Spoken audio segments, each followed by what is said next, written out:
Umamin ang nag-aagaw buhay na matanda sa kanyang asawa tungkol sa tinatago-tago niyang sikreto at nagulat siya nang madinig ito. Sikreto, isang konsepto na nagpupuno ng misteryo na nakatago madalas sa kaloob-looban ng bawat tao at nananatili sa isipan ng kahit sino man. Sikreto ang nasa pagitan ng revelasyon at pagtatago. Kung minsan ang isang sikreto ay nakakapukaw ng damdamin, pwede ring nakakasakit sa paraan kung paanong pukawin ito at kunin ang ating pagkainteres. May sikreto namang hindi nakakasakit, na waring mahihinang bulong na sumasayaw sa gilid ng ating kaunawaan, gaya ng pangalan ng taong ating nagugustuhan o isang bagay na nais nating makamit. May sikreto namang naglalaman ng matinding kapangyarihan sa paraan na may kakayanan ito na baguhin ang ating buhay ng kahit sino at isaayos ang kanilang tadhana. At ang mga sikretong ito ang madalas na nagkukubli sa kawalan. Isang pabigat na pasanin na nag-aabang lamang sa kahit sinong magnanais na pasanin ito. Depende sa taong nakakaalam.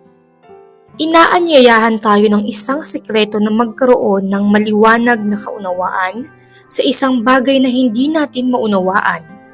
Pinagbabaga ang ating imahinasyon at ginagatungan ng ating pagnanais na malaman ang misteryo ng katotohanan. Madalas nilalamon tayo ng ating pagkanais na malaman ang totoo at masiwalat ang kasinungalingan. Mga kasinungalingang pwede ring maging sikreto, kasama ng intensyon para magmanipula, kumontrol, at promotekta. Pwede silang maghiwa-hiwalay at sumira ng relasyon at magbunga ng kawalang tiwala. Ang pagkakaroon ng isang sikreto ay pwede mong ikalayo sa iba. Nilalayo tayo sa mga taong ating minamahal at nagmamahal sa atin. Ang unang pag-ibig ni Mike ay si Sarah. High school pa lamang ay nagsisimula na mag-date ang dalawa at nagkaroon talaga sila ng seryosong relasyon. Matapos ang high school ay lumisan si Mike para mag-aral ng kolehiyo sa kapital. Magkarelasyon pa rin sila ni Sarah pero naging bibihira na lamang sila kung magkita. Di katagalan matapos ang graduation ay nakilala ni Mike si Jessica. Dito na kinain ng pagnanasa at alak ang kanyang isipan hanggang sa may nangyari sa kanilang dalawa. Makaraan ng isang buwang pakikirelasyon ni Mike kay Jessica ay dito lamang napagtanto ni Mike na ang kanyang ginawang pagkakamali. Inisip niyang wala namang makakaalam sa kanyang sikreto. Hindi niya inakala na ang balita at usap-usapan ay kakalat ng mabilis. Ang kaibigan na mismo ni Sarah ang nagsabi sa kanya na may ibang babaeng kinikita ang kanyang kasintahan. Nakahanda na si Mike noon na ayusin ang lahat at magmakaawa ng kapatawaran sa kahit na anumang paraan. Pero nang isiwalat ni Jessica na siya'y ganap ng nagdadalang tao, ay naging huli na ang lahat sa kanyang pag-iisip. Alam ni Mike na maging ang kanyang magulang ay hindi siya mauunawaan at hindi siya mapapatawad, lalo na kung aabanduhin niya ang kanyang anak. Kung buntis si Jessica ay wala na siyang pagpipilian pa, kung di ay ito ay pakasalan. Matapos malaman ni Sarah ang naganap na kasalan ni Mike at Jessica, ay hindi niya nakayanan ang sakit sa kanyang puso, kaya nagawa niyang lisanin ang kanyang bayan. Pero sa pamamagitan ng isang kaibigan, ay nagawa pa ni Sarah na makapag-iwan kay Mike ng isang liham ng pamamaalam, kung saan nakasaad na wala siyang lalaking minahal at mamahalin pa habang buhay higit sa kanyang sarili. Masakit man sa puso ang ginawa sa kanya, ay nagawa niya pa ring magpatawad at walang hiniling para kay Mike kundi ang kanyang kaligayahan. Nang mabasa ni Mike ang liham na yon, ay niyakos niya ito ng kanyang kamay dala ng emosyon. Naiiyak dahil sa labis na pagsisisi, kaya nagawa din niyang iwanan ang lahat para hanapin si Sarah at maitama ang lahat. Pero sa katagalan ang mag-asawa ay nabiyayaan ng lalaking anak, dahilan para si Mike ay magpatuloy na lamang sa kanyang bagong buhay. Inilaan na lamang ni Mike ang kanyang oras at panahon sa kanyang anak at asawa. Dito niya sinimulang mahalin si Jessica, na gaya ng pagmamahal na nararamdaman niya kay Sarah, hanggang sa matutunan na rin niya itong mahalin, kasabay ng unti-unting paglabo ni Sarah sa kanyang puso at isipan. Makalipas ang ilang taon ay halos mawala na sa memorya ng lahat ang bakas ng nakaraan. Si Mike sa pagkakataong ito ay siyang naging head na sa negosyo ng kanyang ama, dahilan para malagay siya sa maraming business trips. Si Jessica naman ay hindi na nakapagtrabaho pa at naging isang loyal na housewife na lamang. Masaya si Mike sa nagagawa naman ni Jessica, na hindi lamang mapapangalagaan ang kanilang tahanan kundi gayon din ang kanilang anak. Isang araw, pagka-uwi niya mula sa isang business trip, ay hindi niya naabutan ang kanyang asawa at anak.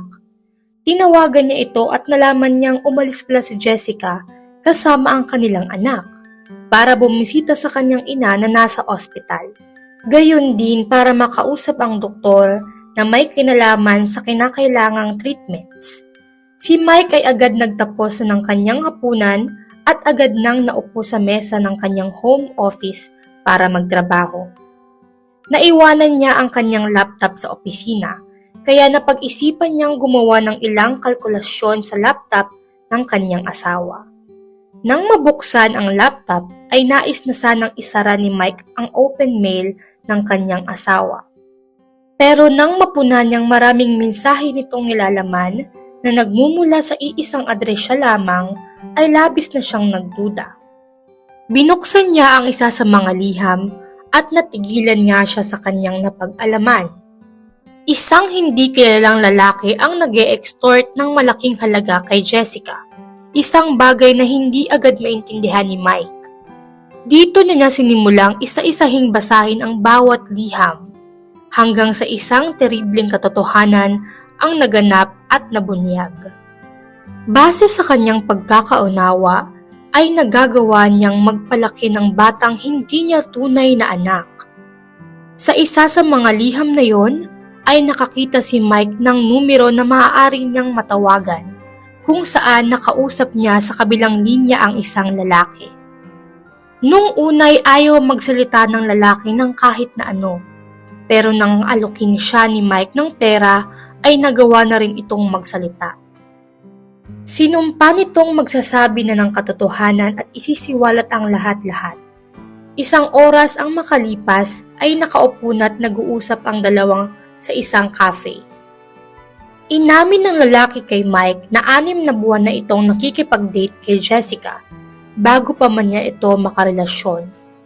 Nainiwan lamang siya ni Jessica matapos niyang makilala si Mike na mayaman, kaya't mabilis niya itong inakit.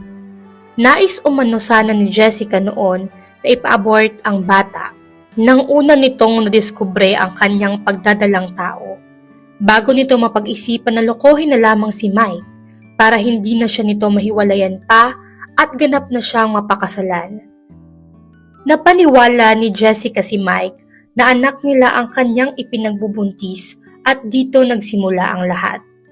Ang tunay na ama ng bata ay kumukuha na lamang ng pera kay Jessica para hindi nito masiwalat ang katotohanan.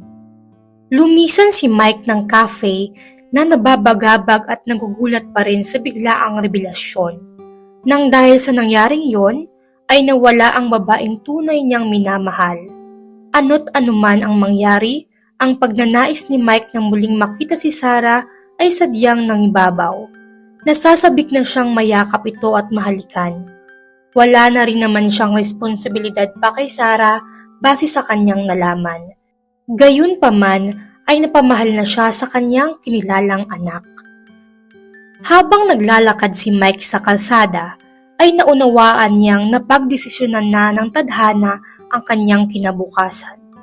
5 taon na rin ang nakalipas bago niya nagawang kumilos para hanapin si Sarah sa anumang posibleng paraan. Una na ngang dinalaw ni Mike ang tahanan ng tiyahin ni Sarah para itanong ang bago nitong address kung sakali. Ang babae naman ay hindi masaya para kay Mike at walang interes ito na maibigay kay Mike ang kanyang kailangan.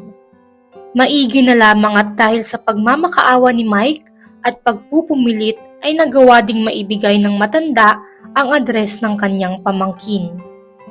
Agad pinuntahan ni Mike si Sarah sa address nito sa isang maliit pero maayos na tahanan malayo sa syudad. Doon nabungaran ni Mike ang isang batang babae na tansya niya ay nasa 5 taong gulang pa lamang ang edad. Naglalaro ng mga manika sa damuhan malapit sa kanilang tahanan. Lumapit si Mike kasabay ng paglabas ni Sarah na labis na bigla sa kanyang nakita na halos malaglag nito ang tray ng pagkain na kanyang hawak. Nanakbo si Mike papalapit sa kanya para magmakaawa ng kapatawaran. Pinapasok naman siya at kinausap ng maayos ni Sarah kung saan nagawa na niyang isadula ang lahat kung paano niyang napag-alaman ang katotohanan.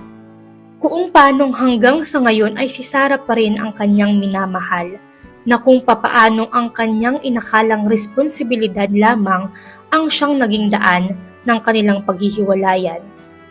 Nangangako si Mike na ngayong nakasama na niya muli si Sarah ay hinding-hindi niya na ito hahayaang mawala pang muli. Dito na napatugon si Sarah dala ang matinding emosyon na matagal niyang tiniis.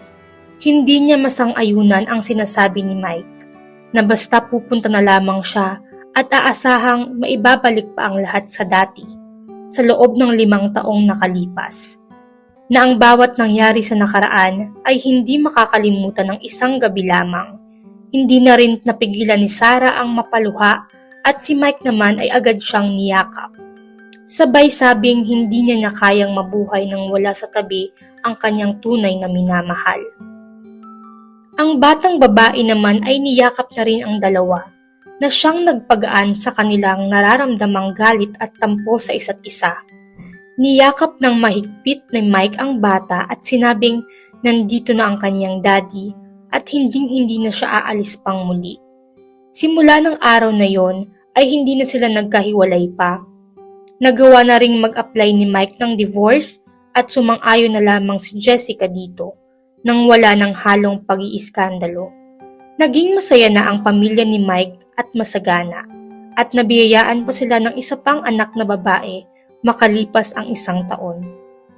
Naging swerte si Mike at napakasaya na nagawa pa niyang maayos ang lahat, kung saan nanatili pa rin si Sarah sa kanyang pag-ibig sa kabila ng 5 taon nilang pagkakawalay. Natuto na si Mike sa kanyang pagkakamali at hinding-hindi na yun muling uulitin.